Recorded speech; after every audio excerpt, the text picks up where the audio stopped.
What's up guys, Houndish here, and today we're going to jump in and talk about Season of Opulence, and this is kind of going to be a roundup or recap of everything that we currently know. So we'll talk about the season, as well as the DLC content, and maybe if you've been off the scene for a little while, or just want to catch up, then hopefully this video will be helpful for you. But it is worth saying that if you're all up to date on my other videos, then you'll likely know a good amount of what we're going to cover in this video. But otherwise, we're going to jump in and talk about some of the stuff that you can expect to see as we go into Season of Opulence, so let's break it down.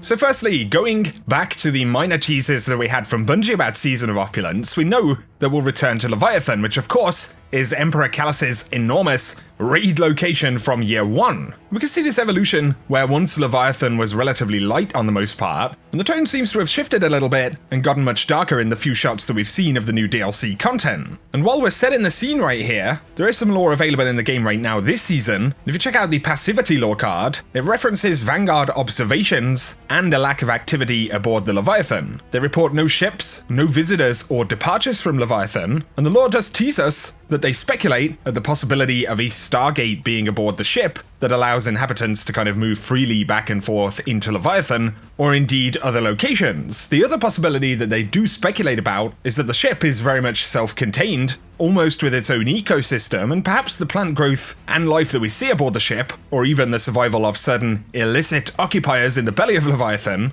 perhaps these are bits of evidence of that ecosystem and its capacity to support the lives of its inhabitants. Either way, because of this, and the fact that Kallus has made no further contact with the Guardians, especially following our final incursion to defend the Spire from Valkaor, the Vanguard certainly seem rather curious, and that gives us kind of an up-to-date picture of what we know about Leviathan right at this moment. But something is almost certainly brewing up, and in terms of gameplay, from how Bungie have spoken about this in reveals, they tease that Dark Leviathan is going to be packed with secrets. Chris Barrett referenced Whisper of the Worm style secrets, and collective puzzle solving, which is kind of important terminology, because Vicarious Visions did produce a lot of that type of content in Warmind. Also things like Niobe Labs, and since this is their final piece of content for Destiny, it does seem likely that we'll have some of their kind of signature puzzle type content. So that is what we know about Leviathan and some of the secret stuff, but what content has actually been confirmed? Well, firstly, a brand new raid, but on top of this, a new 6-player match-made activity. Now we can probably expect a similar raid to something like Scourge of the Past in terms of scale.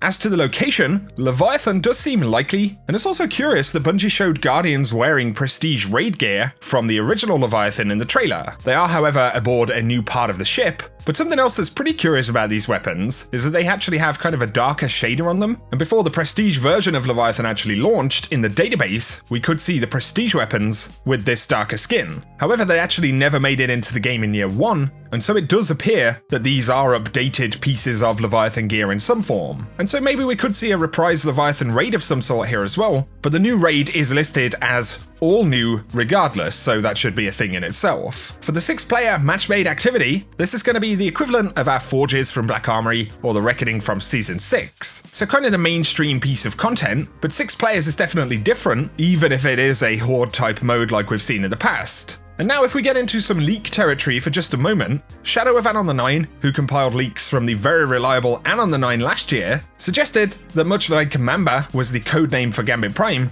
Penumbra has a codename Dragon Slayer for its pinnacle activity, a new game mode that blends puzzle solving with wave-based combat, akin to Prison of Elders, but comparable to an escape room. And that's pretty interesting in itself, isn't it? Because it is a horde mode, but it features puzzle solving and can be compared to an escape room, so it certainly sounds like a Vicarious Visions flavored piece of content. Otherwise, on the content front, we have some redacted items on the roadmap, and these could be activities, but also quests or new story-driven things, so one of them may turn out to be something like the Invitation of the Nine or other weekly rituals. But otherwise, exotic quests and the like are very much guaranteed. And for possible exotics, this is where Anon the 9 suggested, and these are leaks, but they suggested that Rose would come into the game as an exotic. And of course, there's a lot of lore associated with that weapon. It would be pretty interesting in itself if we did get a version of Rose. But they also suggested that Hawkmoon would return. The actual tease, however, was that another bird that we love would be coming into the game, and that is commonly assumed to be Hawkmoon, but it could indeed be a tease to something else. Shadow, however, added that Anon had said that Dark Drinker from Destiny 1 was going to be included in the list list of exotics. And going back in time, Anon the 9 did previously call out weapons like Thunderlord,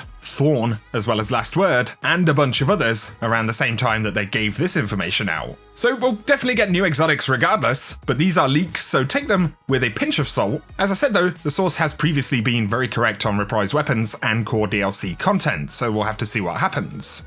A couple of other things to expect as always. We will likely see new pinnacle weapons for the Vanguard, Crucible, as well as Gambit, and they'll be part of Season 7, but the DLC drop itself will of course increase the power level in the game, so with Annual Pass we always move up by 50 power levels, and that should take us to 750 power. Bungie more or less confirmed that every single drop will have that 50 power level bump, so it's pretty likely that that's going to be the case right here as well. Also in terms of progression, in both Annual Pass drops that we've seen so far, we have had a new title in the game, so presumably for Opulence we'll also get an additional title, and of course that'll be focused on the main content for the DLC. And as you've probably noticed, Benedict, the Emperor's Advocate, is kind of the main NPC character for the artwork for Season 7. So much like Ada 1 back in Black Armory, the Drifter in Season of the Drifter, Benedict will likely be the main guide for this drop, and it would also appear from the trailers that it will have a new location in the Tower Annex, which is actually immediately off spawn to the left-hand side, but those are just additional bits of content that we can expect based on what we normally see in Annual Pass or seasonal drops.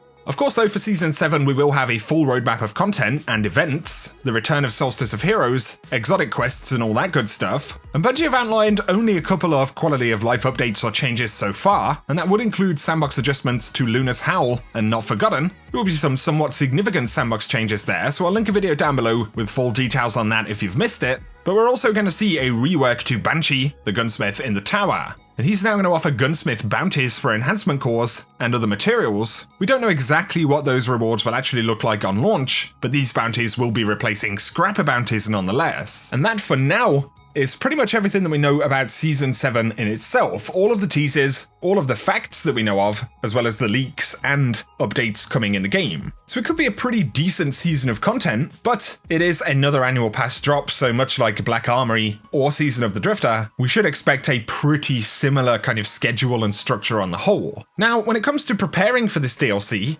the age-old DLC prep time, really, as far as I know, prep is going to be fairly minimal in terms of what you can actually do. So sure, have currency if you can, glimmer, shards, cores, and all of that good stuff. Raid keys for Last Wish are now limited to 5 in the inventory, so you can go ahead and save 5 of these and potentially use them for minor power gains in Season 7. Some folks have however been stacking keys in the Postmaster, and it does work. However, it looks likely that Bungie have a fix for that and will actually stop this functionality before Season 7 or in the launch update. So the limit will almost certainly remain to be at 5. Otherwise, you can save pinnacle or exotic quests that you're working on, so for weapons and things like that, because they should always offer a powerful reward when you actually complete them. So if you have one that you're working on or is kind of close to being finished, you can kind of get it close, hold on to it until after the season starts, and then actually finish the quest so it generates the loot in the next season. And if you're really focusing on getting as much power as possible for the raid, you can do additional things like edging Akora's weekly milestone where you have to complete bounties. That one doesn't typically reset every week, it actually seems to keep your progress, so that might be useful. You can do other things like collect and complete 6 daily bounties for Petra, and that'll be useful for the weekly bounty that gives powerful gear. Make sure you have other Dreaming City materials to hand, and also make sure that you have ghost fragments ready for the Spiders bounty. That'll save you running patrol missions and stuff like that when you want to be power leveling. Also, if you can complete the Ballistic Log weekly bounty, then you can use that to pick up powerful frames from Ada 1. And the good thing now that we have all of these available is that if you have a weapon slot that has a particularly low